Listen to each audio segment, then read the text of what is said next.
I was thinking about this the other day. Everyone has that one physical place from their childhood that they are just deeply, intimately attached Oh, to. absolutely. Like maybe it's a neighborhood park with a really specific, creaky swing set where you finally figured out how to jump off at the highest point. Yeah, or a local community center where you spent every single summer. Exactly. Or even just a specific booth at a diner, where you and your friends sat around for hours just figuring out who you were going to be.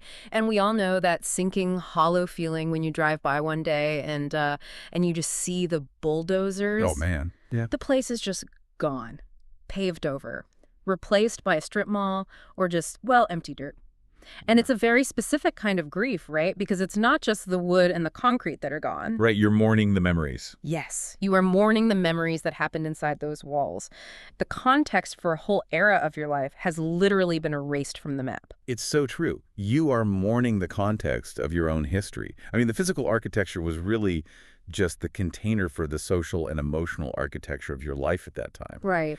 And we understand that implicitly when it comes to the physical world. Like, if a historic theater is being torn down, people protest. They chain themselves to the doors. Exactly. We deeply respect the gravity of losing a physical shared space. But then you step into the digital realm, into the world of online communities and interactive environments, and suddenly that empathy just completely evaporates. It vanishes. It really does. When a massive online game shuts down its servers, when a digital world that housed millions of people goes dark permanently, the broader culture tends to just shrug. It's treated as totally trivial. Like, oh, well, it was just a video game, just some code. Go play a new one. Yeah.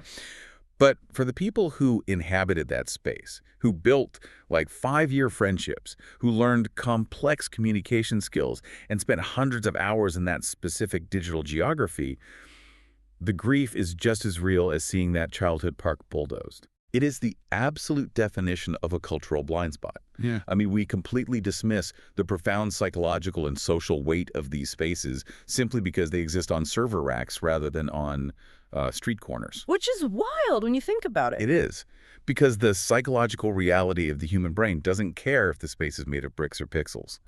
If you spent 1,000 hours navigating a digital city with your best friends, your brain mapped that city as a real place. Right. So when the publisher pulls the plug, we aren't just losing an entertainment product, we're losing entire inhabited worlds. And this massive cultural blind spot is exactly what we are unpacking today. I was recently reading this fascinating piece of writing titled Terraform, Don't Terraform, The Architecture of Living Worlds. And it completely blew my mind on this exact point. It's a phenomenal piece of text. It really is. And for you listening right now, whether you are an educator trying to reach disengaged students or someone interested in the bleeding edge of artificial intelligence, or just someone trying to understand where human connection is heading, this material completely flips the script. It forces you to rethink everything. Exactly. Our mission today is to unpack this profound question the text poses. What if the process of bringing those dead digital worlds back to life is actually the secret blueprint for fixing our broken education system? Wow. Right. What if it's the key to revolutionizing mental health care or even preventing global conflict? The text argues that the intersection of interactive digital environments and AI can actually shift our society from a culture of surveillance and fear, which it calls terraforming, to a culture of growth and support, which is terraforming. And to get there, it requires us to completely discard our preconceived notions. I mean, we have been trained for decades to look at interactive digital environments as toys, just pure entertainment. As time wasters. Right. But the reality, as this text brilliantly outlines, is that they are the most advanced behavioral training grounds humanity has ever built. Okay, let's look at the cultural weight here because the text makes this progression that I just haven't been able to stop thinking about. It says, if a book can shape a civilization and film can shape a generation, then games can shape a living world. That is a vital distinction, and it really comes down to human agency. Think about how those mediums function.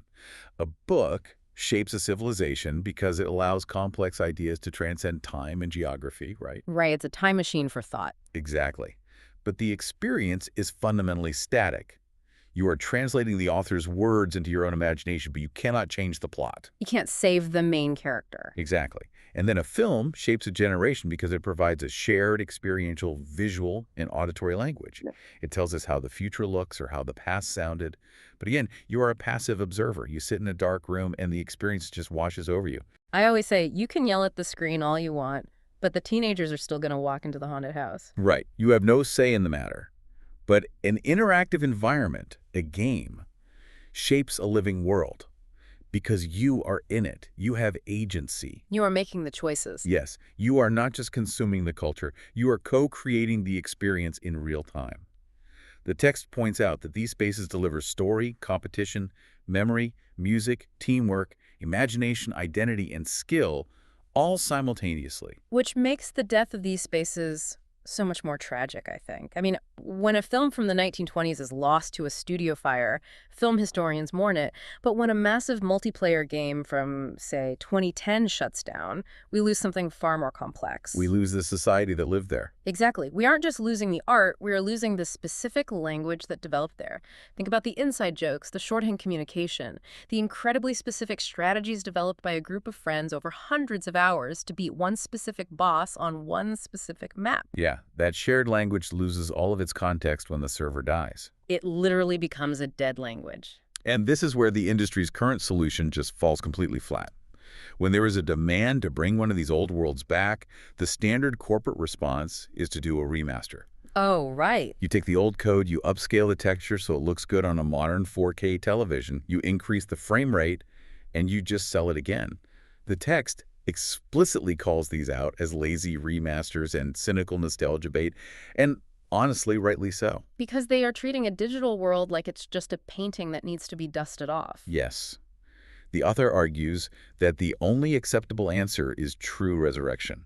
We need to let dead worlds live again. But that raises a massive problem. How do you actually do that? How do you bring a digital world back from the dead without completely ruining the thing that made it special in the first place? Because, I mean, we've all seen reboots of beloved things that just completely miss the mark and end up feeling totally soulless. Oh, definitely. And the rules of resurrection, according to the text, are incredibly strict. And the very first rule is the most important. Do not rip out their heart. Okay, unpack that a bit. The text states that resolution is not resurrection. The biggest mistake developers make is confusing technological advancement with artistic preservation.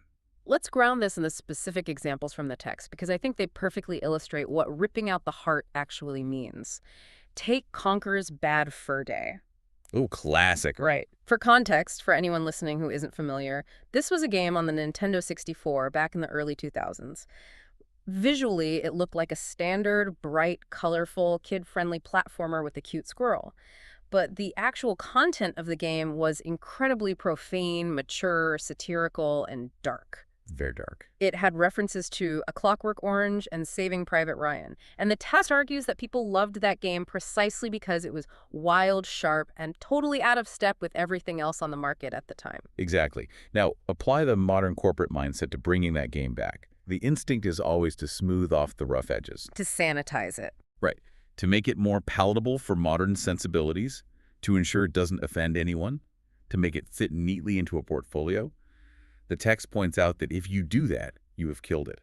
It doesn't matter if the fur on the squirrel is rendered with ray trace perfection. If you remove the sharp, bizarre, cynical tone, the game is functionally dead. It's the Ship of Theseus problem applied to digital art. That is a perfect way to look at it. If you replace every plank of wood, is it the same ship? In digital spaces, the planks aren't the pixels, they are the emotional resonance. The second example really drives this home too, which is the rhythm game era, Guitar Hero and Rock Band. Oh, wow, yeah.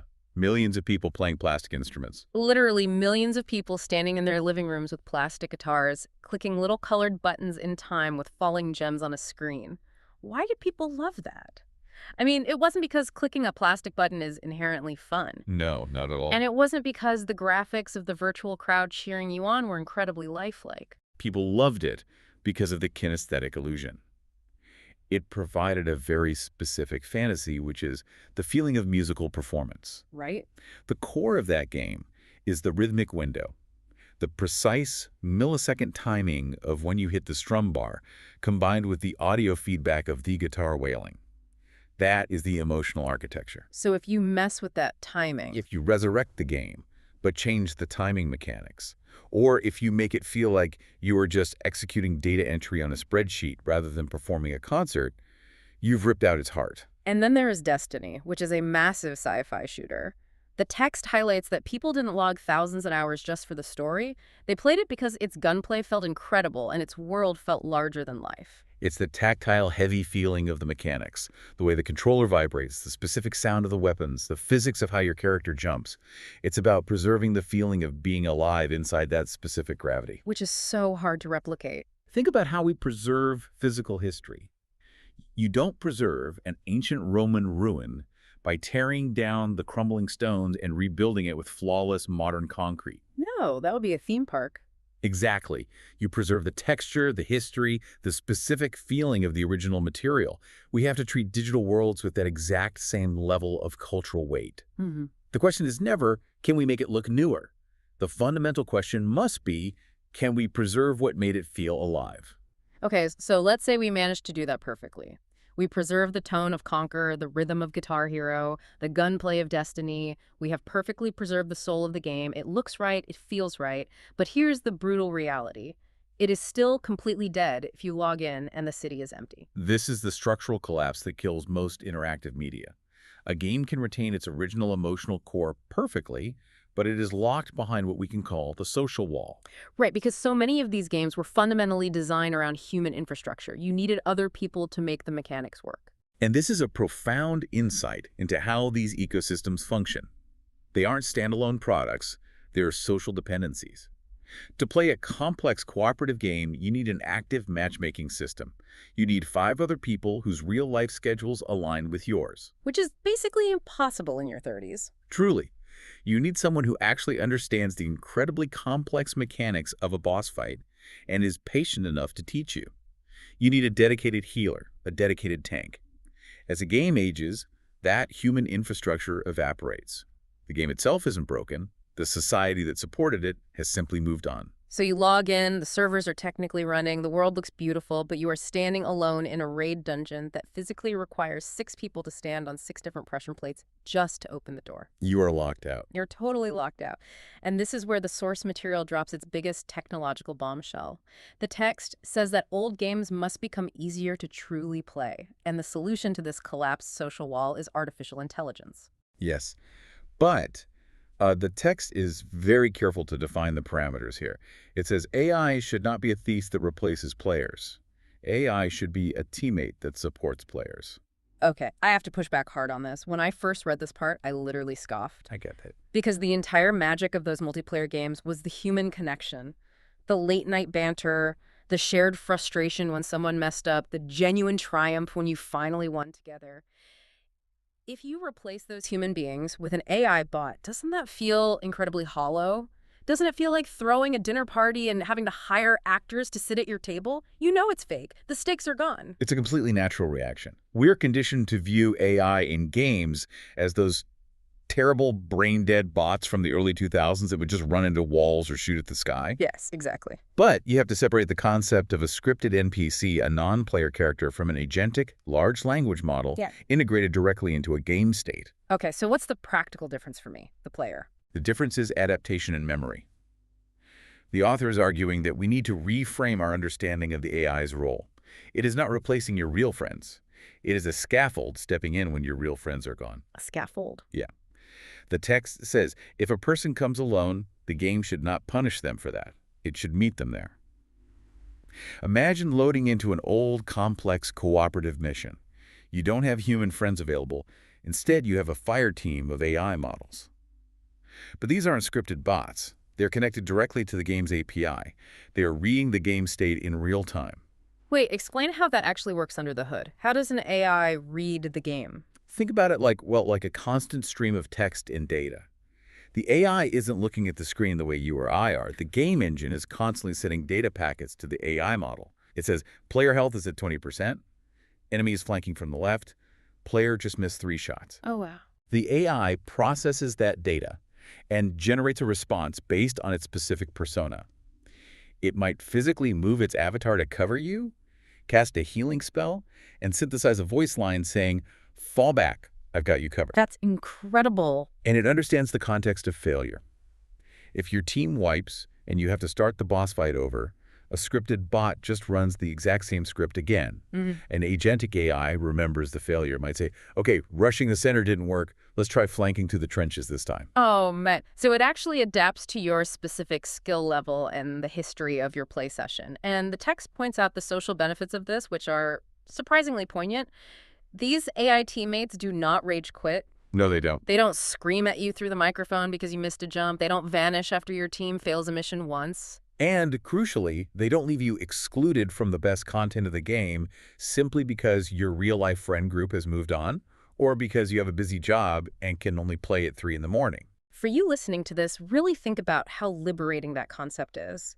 How many incredible pieces of digital art, how many massive narratives have you been completely locked out of because you didn't have 5 friends available at 9 p.m. on a Tuesday? Exactly. This isn't about isolating people or creating a sad parasocial replacement for friendship. It's about accessibility. It's about reopening the museum of digital history for everyone, regardless of their social infrastructure. It shifts the AI from being a competitive threat to a supportive ecosystem. But the source material does not stop at a single AI buddy helping you beat an old game. It takes this concept and extrapolates it into a much more complex, frankly, breathtaking future. Right, because what happens when it's not just one AI helping you, but an entire ecosystem of distinct specialized intelligences inhabiting the same digital space? Yes. The text expands this into what it calls the breathing world. It describes a squad where you have one system acting as the tactician, another as the medic, another as the scout, one as the driver, and one as the lore keeper. The visual the text paints here is striking. It explicitly imagines a scenario where a human player is standing not beside mere puppets, but among distinct advanced intelligences. You might have a fire team composed of a human player, alongside AI models driven by ChatGPT, Claude, and Gemini, all operating together in a heist city or a battlefield or a racing league. I mean, if you put Claude, ChatGPT, and Gemini in a room together right now, they'd probably just politely agree with each other until the end of time. How does this actually create compelling gameplay? Because in this context, they aren't functioning as helpful chatbots. They're functioning as specialized agents with massive system prompts dictating their behavior, their goals, and their flaws. Oh, their flaws. That's interesting. Right. Claude might be prompted to be a highly cautious tactical sniper who prioritizes survival and gathers intelligence. Gemini might be prompted to be an aggressive, reckless driver who gets impatient. The game engine feeds them the same environmental data, but they react entirely differently. And they can communicate with each other. Yes. They negotiate the plan. You, the human, are in the middle of this dynamic ecosystem.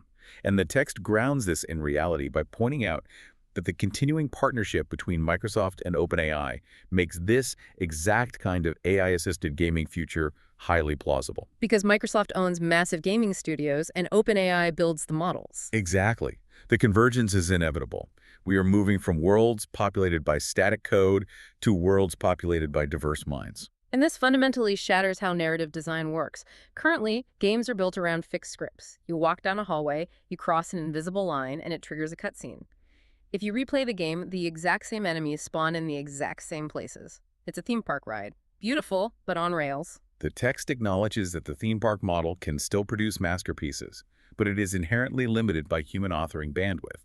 You can only write so many branching paths. But the author is very careful here. And this is a vital distinction for anyone worried about the future of art. The text explicitly says, a living game world would not throw away authored storytelling. It would deepen it. The goal is not endless random slop. Endless random slop is the perfect phrase for the primary fear surrounding generative AI in media. The fear that we are going to replace carefully crafted, emotionally resonant art with infinite, generic, computer-generated mediocrity. A billion planets with nothing interesting on any of them. Exactly. But the text is arguing for a hybrid model. The human writers create the world, the themes, the factions, and the emotional stakes. The AI ecosystem manages how those elements react to the player in real time.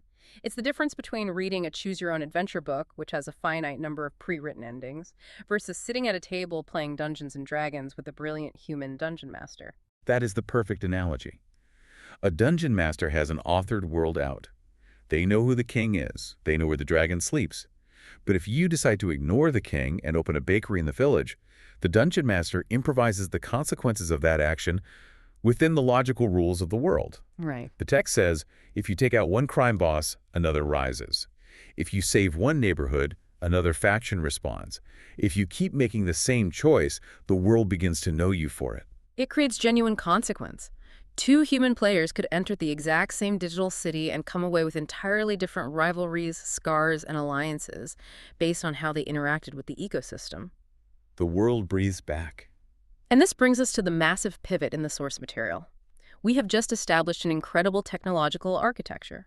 We can build interactive environments populated by specialized, adaptive AI minds that can track a human's actions, adjust to their skill level, remember their failures, provide real-time supportive feedback, and dynamically alter a complex environment to keep them engaged. Right. And the author asks a very simple, very disruptive question. If we have built the ultimate adaptive, personalized engagement machine, why in the world are we only using it to pretend to shoot aliens? Exactly. If we've built an AI ecosystem that tracks player frustration, adapts to their learning curve, and teaches them incredibly complex mechanics just to beat a video game boss, haven't we accidentally just built the perfect digital classroom? Precisely. We move from the realm of digital preservation into profound social reform. The shift from worlds to worksheets. The text states, once you understand what a living game world really is, you realize it is also a training world. I love the point the author makes about incidental learning. When you play a complex game, you don't think you're sitting in a classroom. You think you're just having fun managing a space colony or slaying a dragon. But to succeed, your brain is actively mapping complex systems, managing resource economies, coordinating with teammates, and assessing risk versus reward. Yeah, you're doing high-level cognitive work. Exactly. Games teach timing, strategy, attention, and habit formation constantly without ever asking for permission. It is the evolutionary biology of how humans are actually wired to learn. For hundreds of thousands of years, humans learned through play, through spatial navigation, through mimicking behavior, and through immediate, localized feedback. You touch the fire, it burns, you learn instantly. Contrast that with how we actually run our education system. We hand a kid a two-dimensional dry paper worksheet. Which is an artifact of the Industrial Revolution. The worksheet, the bell schedule, the rows of desks, that entire model was designed in the 19th century to train people to work in factories, to do repetitive tasks, to sit still, to follow static instructions, and to accept delayed feedback. Right. A worksheet tells a student what they got wrong 3 days later when the teacher hands it back with a red grade on it. It's terribly inefficient for actual learning. The author writes this, and I think it is the most damning sentence in the whole text. If education were smart, it would stop pretending that worksheets are more natural to children than worlds are. We demand that kids sit still and focus on abstract data on paper, and then we are absolutely baffled when they zone out. We diagnose them with attention deficits. Meanwhile, those same kids will happily go home and spend thousands of hours voluntarily mastering incredibly complex mathematical and strategic systems in a video game. Because the game respects their agency, it gives them immediate feedback, it scales the difficulty to keep them right at the edge of their ability. It creates a dopamine loop tied to actual mastery, not just compliance. The author's thesis is that if games already teach these complex mechanics incidentally, we have a moral imperative to start consciously designing them to teach vital life skills intentionally. The text lists specific things we could be teaching: anti-bullying, de-escalation, emotional regulation, conflict recognition, and help-seeking behaviors. Just imagine that. Imagine a digital world where a student navigates a complex social scenario. The AI characters react realistically to the student's tone and choices. If the student uses de-escalation tactics, the environment rewards them. If they lash out, the environment logically reflects the negative consequences of that aggression, but in a safe, simulated space where they can try again.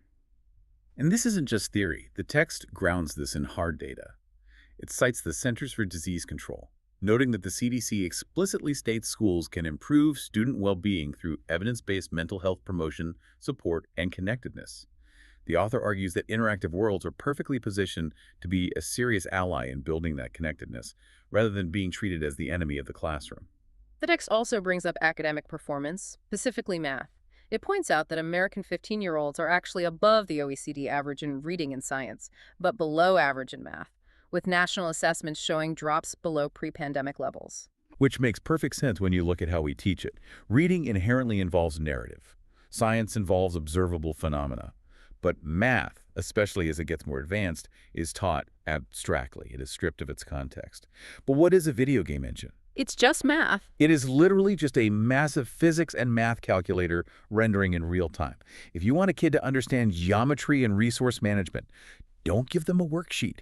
Give them a digital world where they have to build a functioning bridge out of limited materials and let the physics engine immediately show them why their angles were wrong when the bridge collapses. Okay, I am completely sold on the educational potential. Moving from static worksheets to dynamic living worlds makes total sense. But we have to stop and address the massive glowing red flag in the middle of all this. Ah, yes, the data collection. Because to make these systems work, to make them truly adaptive, the AI has to watch everything the student does. If an AI system is smart enough to read a student's engagement level, track their choices in a digital world, measure their frustration, and assess their emotional regulation, I mean, we are talking about the mass collection of deeply sensitive behavioral data on minors. It is the central ethical tension of this entire technological era, and the author does not shy away from it. The text insists that the technology itself is morally neutral, but the philosophy behind its implementation is everything. The required philosophy, as the text states, is not profile kids against them. It must be build support with them. I'm trying to wrap my head around this because, frankly, it sounds like a panopticon. It sounds like a surveillance state disguised as a video game. If the system is constantly monitoring behavior, how does that not just become a way to punish kids more efficiently? That is exactly the danger, which is why the text introduces the concept of digital phenotyping. This is a real emerging area of research. Think about a physical phenotype in biology. It's an observable trait, like eye color.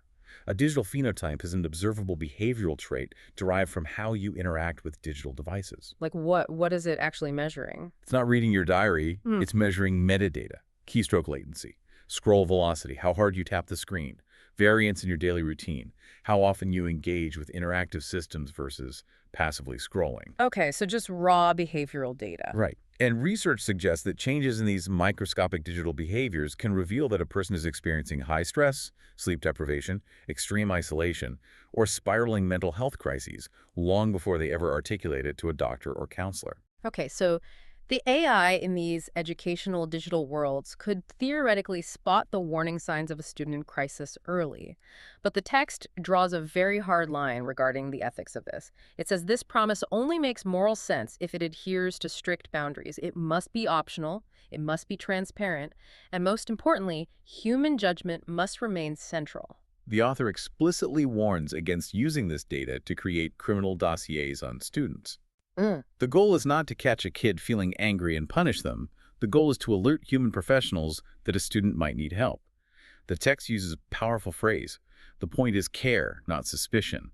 It must be used to build a strengthened support profile, not a permanent stigma machine. A permanent stigma machine. That perfectly captures the fear. If an AI flags a 10-year-old as having a high propensity for conflict based on how they played a simulation, does that label go into a permanent database? Does it follow them to high school? Does an algorithm decide they shouldn't be allowed into certain programs? The author is demanding that we use the technology to intervene with empathy, to provide an early safety net, not to brand people forever. Exactly. It's about using data to prompt human connection. The AI spots the anomaly, but the human counselor has the conversation. And this philosophy of using AI for early supportive intervention rather than punitive surveillance extends perfectly into the physical safety of our communities. Right. The text transitions from digital profiles to physical spaces, arguing for a layered safety net. And it is highly critical of the way AI is currently marketed to school boards and city councils. It says AI should not be sold as a magic all-seeing eye. It cannot be a silver bullet. Because the silver bullet approach usually just means blanketing a school with high-definition facial recognition cameras and automated lockdown systems. That is the Terraform mentality. It breeds paranoia. It treats every student as a potential threat to be monitored. So what's the alternative? How do we use AI for physical safety without creating a prison environment? The author points to serious current research into narrow-purpose sensing tools. For example, they cite research from the Rutgers Win Lab regarding device-free Wi-Fi sensing. Wait, Wi-Fi sensing, like the router in my house? Exactly like that. Think about the physics of Wi-Fi. A router on the ceiling is constantly blasting invisible radio waves to connect to devices. When a physical object, like a human body, which is mostly water, moves through that field of radio waves, it slightly alters the frequency of the waves bouncing back. It creates a tiny Doppler shift. Like how a siren sounds different as an ambulance drives past you. Precisely. Now, if you train an AI on those Doppler shifts, it can learn to recognize specific physical movements without ever seeing a visual image. It can tell the difference between a person walking down a hallway and a 150-pound mass suddenly accelerating toward the floor. It can detect a fall. Oh, wow. So you could have a system that instantly detects if an elderly person falls in their home or if someone collapses in a school hallway, but it preserves total visual privacy. There's no camera feed for anyone to hack. It just knows a mass fell. Right. The text also mentions suspicious object detection using Wi-Fi signals in baggage, based on density. These are narrow-purpose tools. They're designed to detect a specific anomaly without needing a panopticon of cameras. But the text warns that none of these tools should be treated as the sole solution. The wiser model is to use many signals together. You combine these narrow sensing tools with environmental awareness and, most importantly, human reporting and threat assessment. It's about recognizing danger earlier through environmental context, not visual surveillance. The text points out that official school safety guidance emphasizes threat assessment and reporting precisely because prevention works better when it is collaborative, contextual, and human-led. Right. It relies on community. Exactly. Automated systems that just lock doors and call the police based on an algorithm breed fear. A layered network that alerts a human counselor that there is anomalous activity, prompting a human-led check-in, is a system of care. That is the dividing line. Does the technology assume guilt and enforce control, or does it assume distress and offer support? Okay, so let's take a step back and synthesize where we are, because this is a massive paradigm shift. We have the technology to create living, adaptive digital worlds using specialized AI. We see the profound evolutionary benefits of moving from static worksheets to these interactive training environments for education. We have established an ethical framework for using the data these systems generate, focusing on narrow sensing, care, support, and human-led intervention rather than suspicion and permanent stigma. All the pieces are on the table. So what is stopping us from building this terraformed world right now? Institutional inertia and cultural prejudice. The author argues that the biggest barrier isn't technological, it's how society currently reacts to interactive media. The text states bluntly that gaming should not be throttled by district taste, lazy moral panic, or blown-at hostility. Lazy moral panic. We see this every single generation. The prevailing institutions always panic over the new medium. It happened with comic books in the 1950s. There were actual Senate hearings about how comic books were corrupting the youth. Oh, absolutely. It happened with Dungeons and Dragons in the 80s, the whole satanic panic. And it has happened consistently with video games for 30 years. The immediate reaction from a school district or a parent group is often blanket hostility. They see a game with mature themes, or they see kids spending too much time in a digital space, and they try to ban the entire medium from being taken seriously. Which is intellectually dishonest and practically foolish. You cannot ban the environment where the next generation is actively living and learning. The author points out that we don't need to invent new, draconian regulatory frameworks from scratch to manage this. We already have the tools. The text points directly to the ESRB, the Entertainment Software Rating Board. Right. The ESRB already provides rating categories, content descriptors, and interactive element guidance. It tells you exactly what is in the digital space so families can make informed decisions. The key phrase the author uses is, rather than forcing all games into one dumb bucket. Think about how we treat books. We revere the concept of the book as an educational tool, but we don't throw away all books just because Stephen King writes terrifying novels about murderous clowns. Right. We understand nuance there. Exactly. We understand that a book is merely a delivery mechanism, capable of holding entirely different contents for different audiences. We use age-appropriate libraries. We have a young adult section. The text is demanding that we apply that same institutional maturity to interactive systems. We use the systems we have, age gates, parental controls, ESRB ratings, and we build smarter learning and support layers on top of them, rather than rejecting the medium out of fear. If we can let go of that reactionary fear, if we can accept that interactive worlds are a legitimate and profound medium for human development, we can implement these supportive systems on a local educational level. But the author's final section scales this entire philosophy up to the macro level. It argues that changing our relationship with digital worlds completely reshapes how we view the future of global power. Yes, the geopolitics of play. This is where the text brings everything together. It takes the AI teammates, the educational simulations, the layered support nets, and applies them to the global stage. It explicitly rejects the prevailing narrative of our era. Because let's be honest, the story we are constantly told right now is that the future of AI will be war, domination, disruption, and replacement. We are told AI will take all the jobs, power autonomous drone swarms, and disrupt the global economic order. That is the logic of the terraform.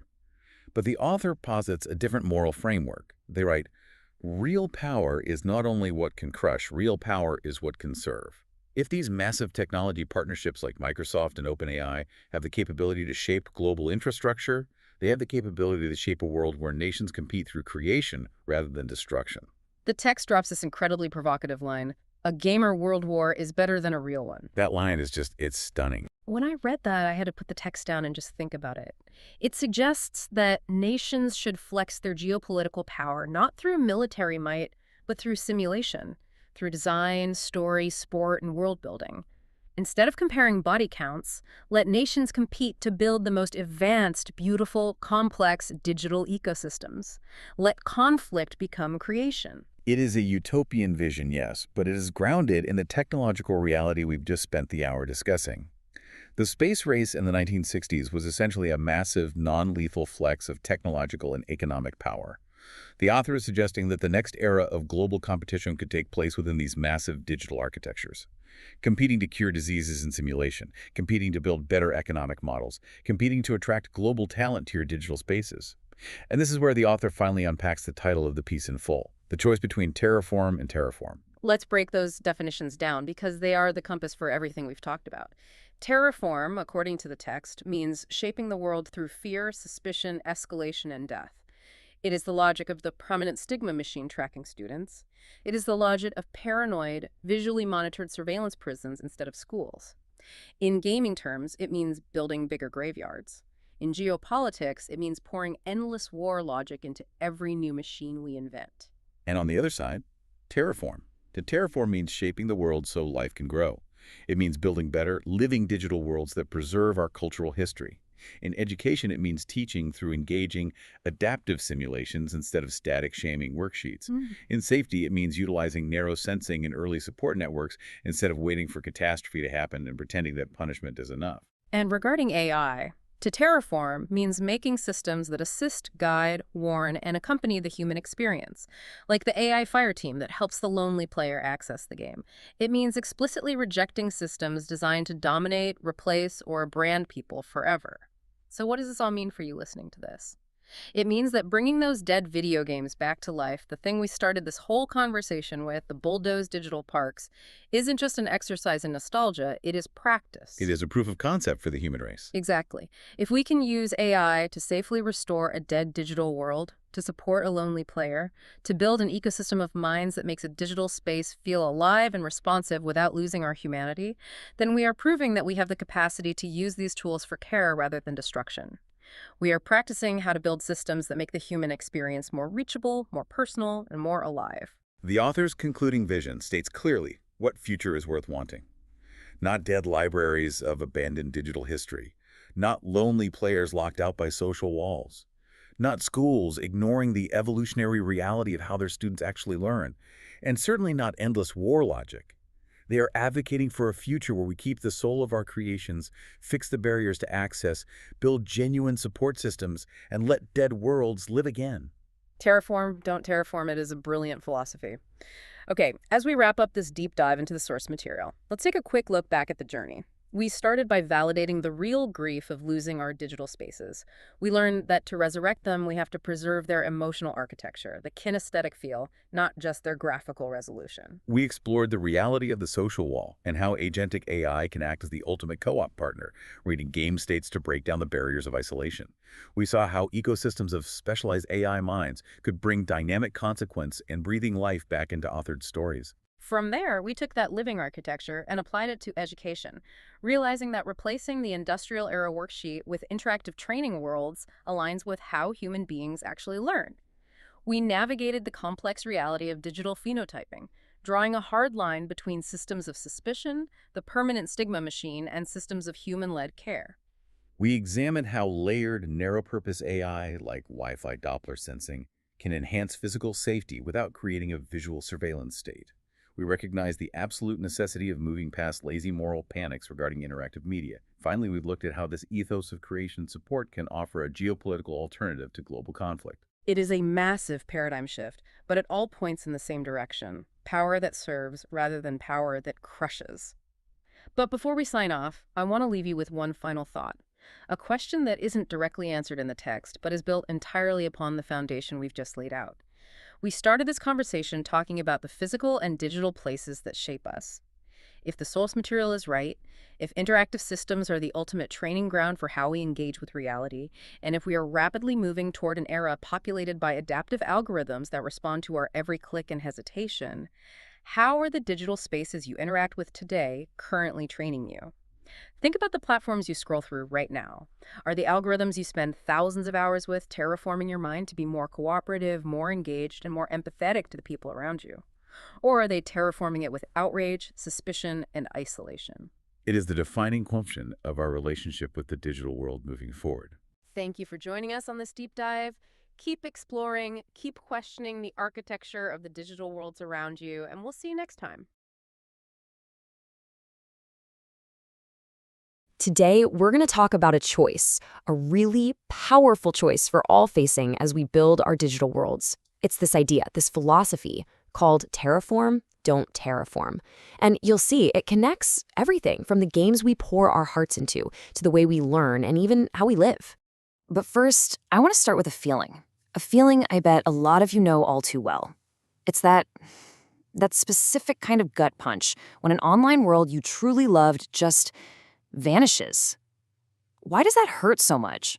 I mean, it's more than just a bunch of code, right? Yeah, exactly. It's because you're not just losing a game, you're losing a place you lived in, you're losing a whole culture, a vibe, a secret language that only you and everyone else who played got. It was a world. And poof, it's gone. All right, section 1, when great games die. Let's really dig into this and maybe rethink how we look at the end of these digital places. You know, for way too long, games have just been brushed off as, like, simple toys or something that needs to be regulated. But that is such a huge mistake. These aren't just toys. They carry stories, rivalries, memories, our identities. The problem isn't that games suddenly became important. It's that we're still not treating them with the significance they've always had. Okay, on to section 2. Resolution isn't resurrection. So if we agree these worlds are worth saving, how do we actually do it? Because the usual approach, just slapping a fresh coat of HD paint on it, that completely misses the mark. And this is absolutely crucial. The number one rule, the most important rule of bringing a game back, is to preserve its soul. You just can't rip its heart out, period. So what even is that heart, that soul? Well, think about it. For a game like Conker's Bad Fur Day, it was that wild, rebellious tone. For Guitar Hero, it was the pure fantasy of being a rock god. And for something like Destiny, it's that incredible, one-of-a-kind gunplay and the sheer scale of the world. It's the feeling. That's what it all comes down to. And this really gets at the shift in thinking we need to make. We've been asking the wrong question. It's not, hey, can we make this look newer? The real question is, can we hold on to what made this thing feel so alive in the first place?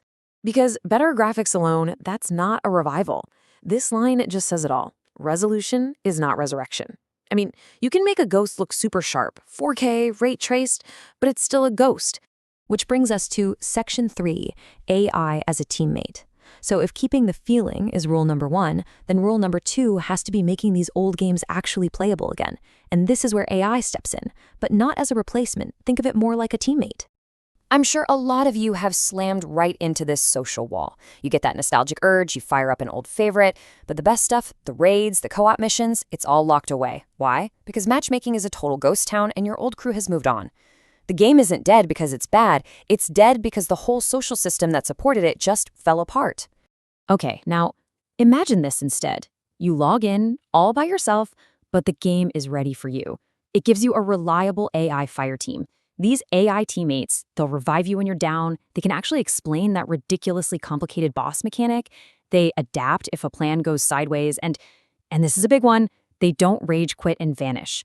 This wouldn't make the game cheap, no way. It would throw open the doors to this massive library of gaming history for absolutely everyone. And honestly, we can push this idea even further. Just picture it, a squad made up of you, maybe another human player, and a bunch of specialized AIs. You got one AI that's the master tactician, another one is the dedicated medic, and maybe one is the team's lore keeper pointing out cool story details.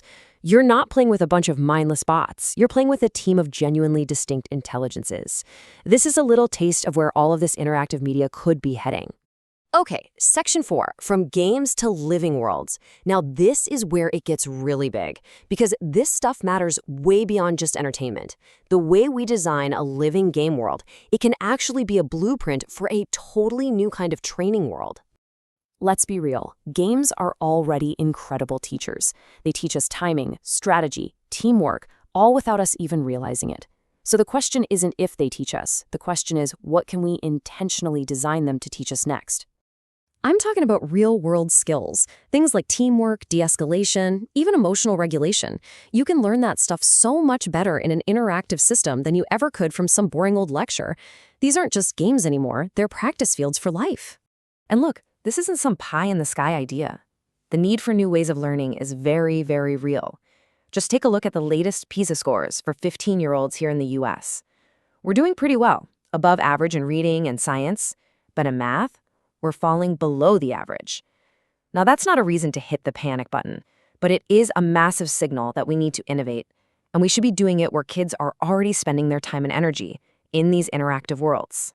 So, when we talk about putting AI into education, we're standing at a fork in the road. There are really two ways this can go. Down one path, we use AI for suspicion. We profile kids, we create labels and stigma. The other path, we use AI for care. We build systems that actually support them, that notice the warning signs early, and offer help instead of judgment. And this exact same logic applies to safety. The goal should never be to build some single, all-seeing AI that's just watching everyone all the time. No. The much smarter, much healthier model is a layered safety net, where very specific tech helps support real people, helps them with reporting, with assessing threats, and with stepping in to help. And that brings us to the final section, Section 5, Terraform, Don't Terraform. This is the core idea, the philosophy that ties all of this together: games, education, our future with AI, everything. So first, let's talk about the path we have to avoid. To terraform. That's when you shape the world using fear, suspicion, and constant escalation. It's the thinking behind putting surveillance everywhere in schools, and it's the same thinking that leads to those dead, empty game servers. But the alternative is to terraform, to intentionally, consciously shape our worlds so that life and community and learning can actually grow. It means we build AI companions, not just more content. It means we teach through genuine engagement, not by shaming people. It means using technology to support us, not to spy on us. So really, it all boils down to this 4-part mission. It's simple. Keep the soul, fix the barriers, build the support, and let these dead worlds live again. This is the choice, right here, right now. It's in how we build our tech, how we build our communities, how we build our future. This whole challenge, it's never been just about reviving old video games. It's about deciding what kind of world we actually want to create. So let's choose to terraform, not terraform.